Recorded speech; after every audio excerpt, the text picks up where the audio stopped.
തിരുവനന്തപുരം നന്ദിയോട് workshop ജീവനക്കാരന് പമ്പുടമയുടെ ക്രൂരമർദ്ദനം. പാർക്കിങ്ങിനെ ചൊല്ലിയുള്ള തർക്കമാണ് മർദ്ദനത്തിൽ കലാശിച്ചത്. പമ്പുടമ മിഥുൻ വർക്ക്ഷോപ്പ് ജീവനക്കാരൻ അഖിൽജിത്തിനെ ക്രൂരമായി മർദ്ദിക്കുന്ന CCTV ദൃശ്യങ്ങൾ പുറത്ത്. പോലീസിൽ പരാതി നൽകിയിട്ടും നടപടിയില്ലെന്നും ആക്ഷേപമുണ്ട്. രശ്മി കാർത്തികയുണ്ട്.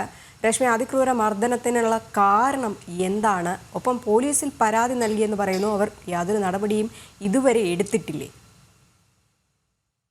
തിരുവനന്തപുരം നന്ദിയോടാണ് ഈ സംഭവം നടക്കുന്നത്. പെട്രോൾ പമ്പിൽ വാഹനം അടിച്ചു ാണ് ഈ സംഭവം നടക്കുന്നത്. പെട്രോൾ പമ്പിൽ വാഹനം അടിച്ചത്, ഈ വാഹനത്തിൽ ഡീസൽ അടിച്ചതിന് ശേഷം പെട്രോൾ പമ്പിൽ തന്നെ വാഹനം പാർക്ക് ചെയ്യുകയായിരുന്നു അഖിൽജിത്ത് എന്ന യുവാവ്. അഖിൽജിത്ത് തൊട്ടടുത്ത് തന്നെ ഒരു വർക്ക്ഷോപ്പ് നടത്തുന്നുണ്ട്.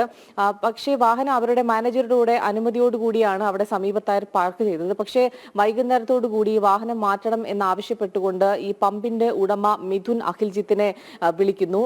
ഉടനെ തന്നെ താൻ സ്കൂളിലെ ഒരു ഓട്ടം പോയിരിക്കുകയാണ്, അല്പസമയത്തിന് ശേഷം തന്നെ വന്ന് ഈ വാഹനം അവിടെ നിന്ന് മാറ്റാമെന്നുള്ളതായിരുന്നു അഖിൽജിത്തിന്റെ മറുപടി. പിന്നാലെ അഖിൽജിത്ത് ഈ പെട്രോൾ പമ്പിലേക്ക് എത്തി അവിടെ നിന്നും വാഹനം മാറ്റി. പക്ഷേ കുറച്ചു സമയത്തിന് ശേഷം അഖിൽജിത്ത് ജോലി ചെയ്യുന്ന വർക്ക്ഷോപ്പിലേക്ക് മിഥുൻ എത്തിയതിനു ശേഷം ഇരുവരും തമ്മിൽ വാക്കുതർക്കം ഉണ്ടാവുകയാണ്. ആ വാക്കുതർക്കത്തിന് പിന്നാലെ അതിക്രൂരമായിട്ടാണ് അഖിൽജിത്തിനെ മിഥുൻ മർദ്ദിച്ചത്.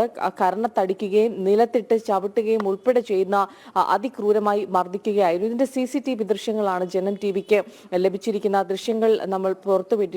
ഒരു വാഹനം അനുമതിയോടുകൂടി പാർക്ക് ചെയ്യുന്നു. അതിനുശേഷം പിന്നീട് വന്ന വാക്കുതർക്കത്തിലാണ് ഇത്തരത്തിൽ ക്രൂരമായി ഉപദ്രവിക്കുകയും മർദ്ദിക്കുകയും ചെയ്തത്. പിന്നീട് പാലോട് പോലീസിലാണ് അഖിൽജിത്ത് പരാതി നൽകിയത്. പോലീസിൽ പരാതി നൽകിയിട്ടും കൃത്യമായൊരു ഇടപെടൽ പോലീസിന്റെ ഭാഗത്തു നിന്നും ഉണ്ടാകുന്നില്ല. കേസെടുത്ത് അന്വേഷണം ഉൾപ്പെടെ നടത്തുന്നില്ല എന്നുള്ളതാണ് അഖിൽജിത്തിന്റെ ആരോപണം. ഇത് പെട്രോൾ പമ്പിന്റെ ഉടമയായതുകൊണ്ട് തന്നെ പോലീസിനെ സ്വാധീനിച്ചേക്കാം എന്നുള്ളതാണ് ഈ പരാതിക്കാരൻ പറയുന്ന ഒരു കാര്യം. പോലീസിനോട് അന്വേഷിച്ചപ്പോൾ പോലീസ് അന്വേഷണം നടത്തുന്നുണ്ട് എന്നുള്ളതായിരുന്നു പോലീസിന്റെ മറുപടി. ഇതുമായി ബന്ധപ്പെട്ട് മിഥുൻ ഇതുവരെ പ്രതികരിക്കാൻ തയ്യാറായിട്ടില്ല. രജനി.